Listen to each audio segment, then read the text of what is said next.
how to add voice effects in Instagram edits. Hey everyone, welcome to the channel. In this video, I will guide you through the steps on how you can add voice effects in Instagram edits, so make sure to watch the video till the end.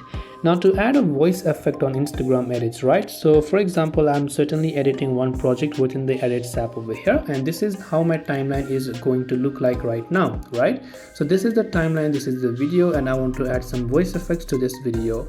So what I want to do is I want to select that particular media first, or the video that has the audio where I want to use the voice effect. And of course, once I have this selected, from the bottom you can see various options.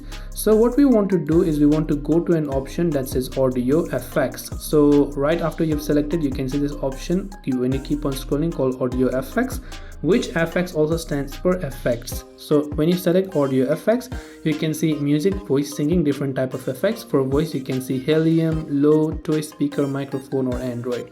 So whichever voice you think sounds best for you, you can select that and hit this arrow button to apply the changes.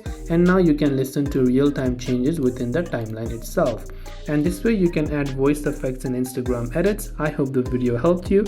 If you have got any questions, feel free to leave them down below. Thank you for watching and see you soon, as always, in the next video.